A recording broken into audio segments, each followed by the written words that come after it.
Ladies and gentlemen, good morning.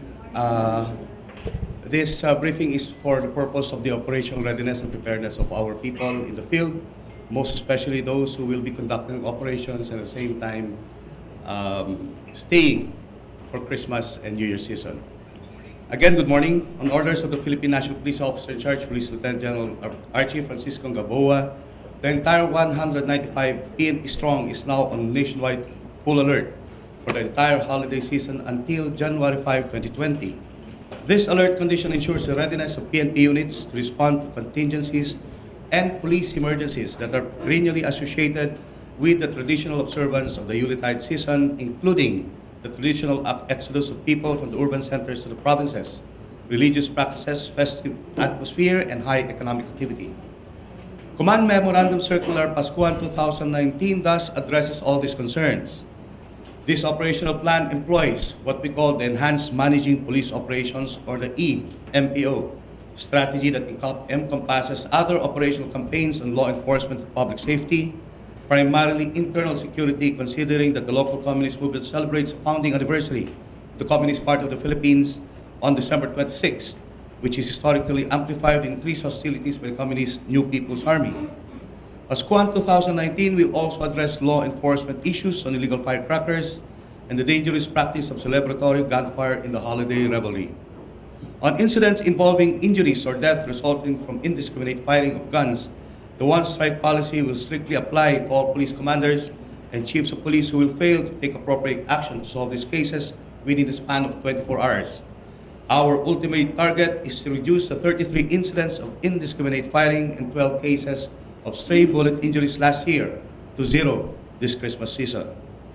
Basically, all our initiatives for holiday season will be for anti-criminality, anti-illegal drugs, ISO, internal security operations, and anti-terrorism. And this is what the strategy that we are using, as how I mentioned earlier, is the Enhanced Managing Police Operations. We will continue to operate against rogue policemen and against drug personalities, most especially high-value targets this holiday season. And as we have done, we had a lot of meetings with internal cleansing and the Anti-Illegal Drugs Oversight Committee, which now includes the Enhanced Managing Police Operations. Now, it's called the Oversight Committee on Anti-Illegal Drugs and the Enhanced Managing Police Operations. For this, we would want to thank actually a lot of our stakeholders, most especially our community, who have helped us a lot in our informations. At the same time, we would also want to thank our advisory councils from all parts of the Philippines for their enduring strong support. Of course, without this, we could have not done much. And we are banking for their continuing support in all our anti-criminality, anti-illegal drug campaigns, and in the maintenance of peace and order for a safer and more progressive Philippines. This we owe to our people for them to enjoy the best of the Filipino holiday season. Magandang umaga po. Sir, first question. Sir, yung full alert status, taon-taon ba yun, sir? Ginagawa ng PNP yung full alert status? Yes, actually we do that every year, considering that we have to go also on holiday season. And when we say we are on full alert, we are complete in our stations, most especially if we are called again during our holiday season. Sir, yung mga leave ng mga police? Yung mga leave dyan, pagka sinabing full alert, wala yan. There are no leaves for Christmas season. And New Year, sir? Even New Year. So wala kang answer sa duty? No, that's what we call naman yung kanyan. That's the holiday season. The leave is different from breaks. No? When we are on full alert, 50-50 po tayo. 50% will have to be on duty, another 50% will be on holiday season. If they are called for, considering that there is an emergency or any crisis, everybody should have to report to their units. Sir, yung sa indiscriminate firing, sabi niyo, sir, one-strike policy will apply to say, Yes. Kapag dinala na resolve. Within 24 hours? Yes, yes. Even if we would be able to evaluate that the commander has not done his interventions and initiatives for our people not to shoot their firearms, they will be filed a case. Kakasuhan po natin sila, pati yung commander nila. Anong admin case, sir, sa commander? Well, command responsibility. Yes. Doon sa mismong nag-indiscriminate firing, ano Yes. pong admin case? Yes. Yung same? Yes. That is if they did not do their part in deterring or preventing our people from shooting their guns, Sir, from firing their guns, I mean.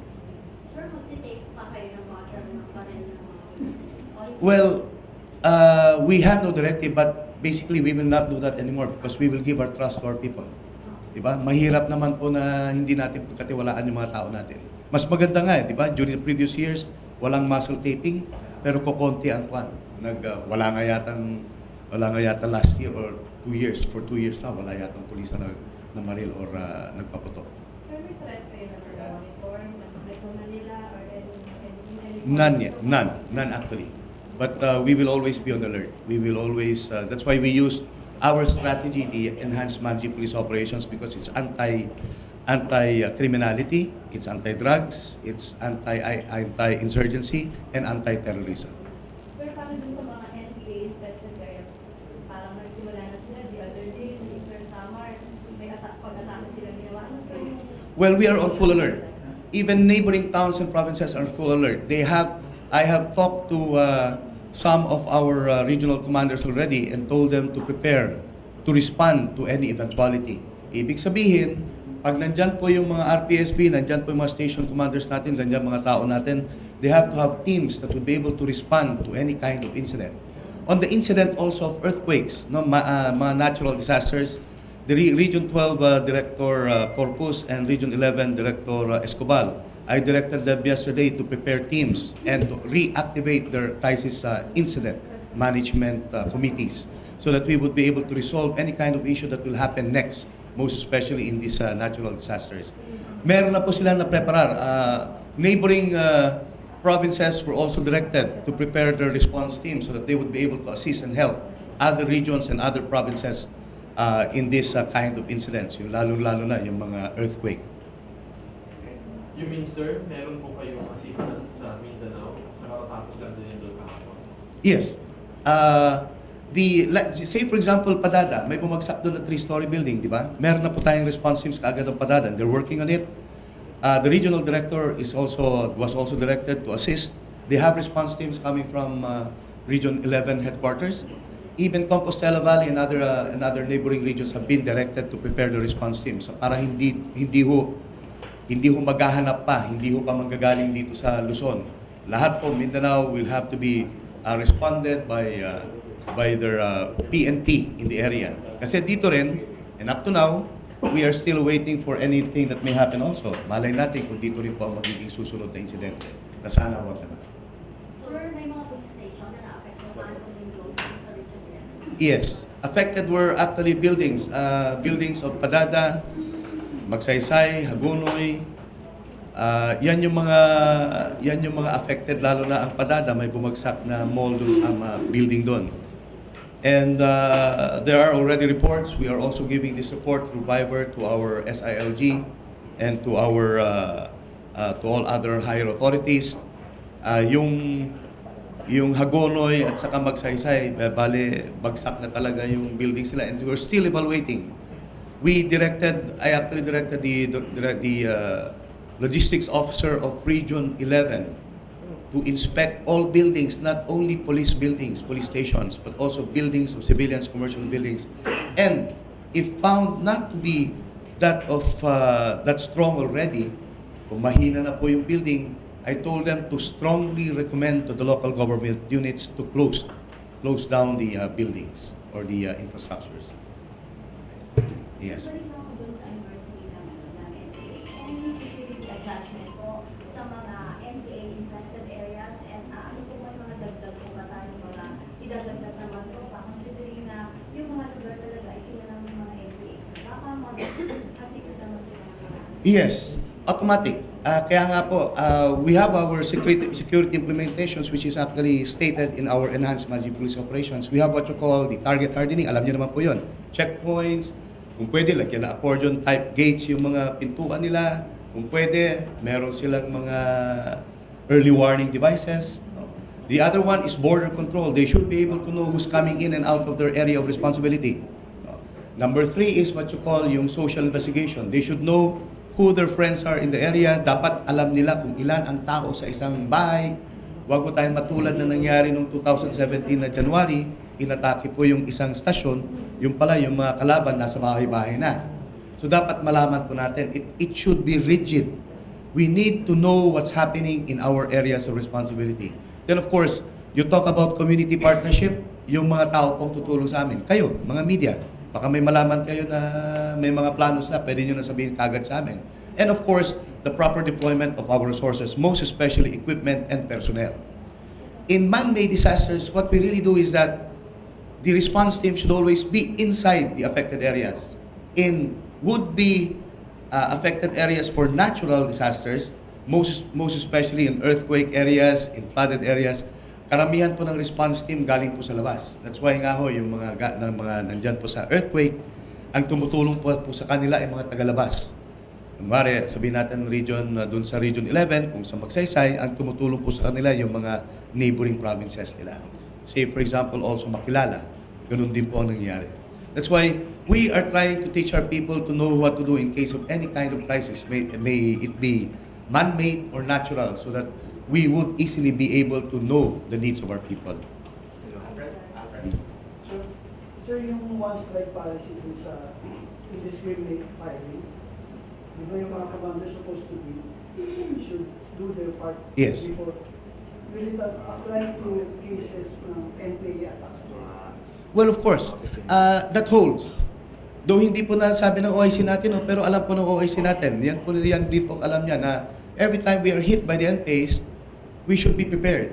Kaya nga ho, meron po tayong tinatawag na yung strategy po natin na enhanced managing police operations. We go down, we cascaded it.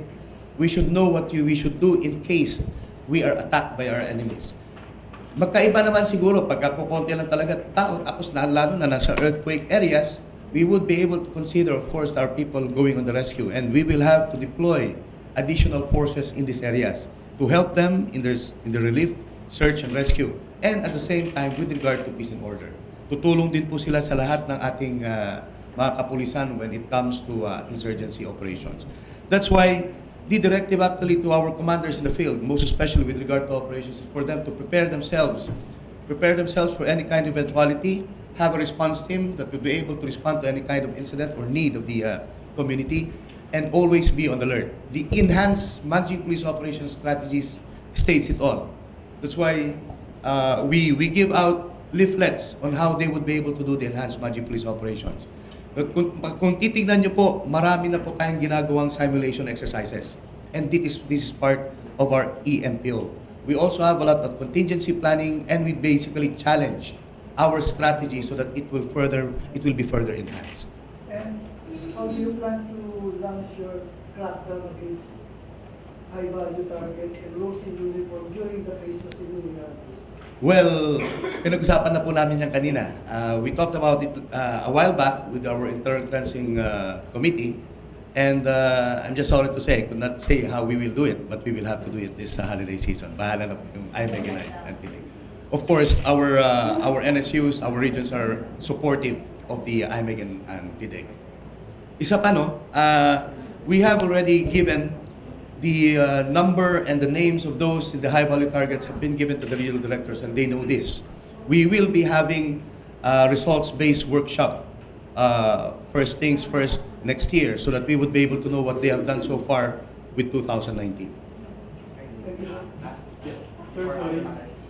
Balik lang po sir sa full alert. What to expect, sir, ng ating mga kabayan ngayong full alert, lalo na sa mga taong lugar? Mas marami pang police? Yes, of course. We will be deploying a lot of policemen. As I said, there will be more than 67,000 PNP personnel that will be in the field or in the streets.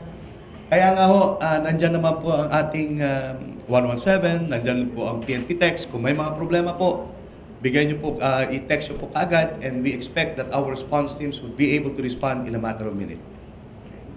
Other matters? Any other? Since operations din kayo, sir, kasi few days na lang yung communication na ng magitan ng basa. May tatanggap, kamusta po yung manang operations dun sa 80 plus na others? Well, they have already been directed by our officer in charge to have that manhunt and be able to come up already with results. And of course, there are other matters being taken up by our units so that they would be able to catch up or arrest these people. Sir, ilan kayo? Ilan kayo 80 plus? Ano yan? 80 plus yun eh. Ano yung mostly sir yung challenges? Kaya Challenges on the ground with regard to the arrest of the... yung mothers. Well, of course, mahirap sabihin eh. If it's your turf, nobody could enter your turf. Right? And maybe take it from there. And at the same time, malay mo, nagpalit na ng mukha. Diba? Nagpalit rin ng sex. There are a lot of factors. And we just hope that we would be able to overcome those challenges. So if there are no other questions, yes. Sir, not sure lang if you're really sir, today po kasi ilalabas ni Vice President yung findings na about the war. Yes. So ano po yung expectations ng PNP about it? Well, alam nyo, the PNP is for law enforcement. We are for anti-criminality. If it's political in nature, we always do away with it. What we do is, we just do our job, we enforce the law, we keep peace and order, and we investigate crimes. And as we've said, kaya nga nang sinabi ko po sa inyo, kami po ay gagawa lang po kung ano pong kautusan ng ating presidente. Whatever is the comment, well, we will try to see kung ano yung mga dapat naming gawin para sa ganyang mga komento. As of now, I can say it's all, I cannot be able to answer that. I don't know anything about it. But of course, the Vice President has all the right to expose whatever she knows. But we will have to do our best also with regard to our duties and responsibilities. May fears pa sir ang PNP about sa mga posibleng exposed to? Well, none. For as long as we have done our job properly, I think there's no fear for us. Sir, Eunice po.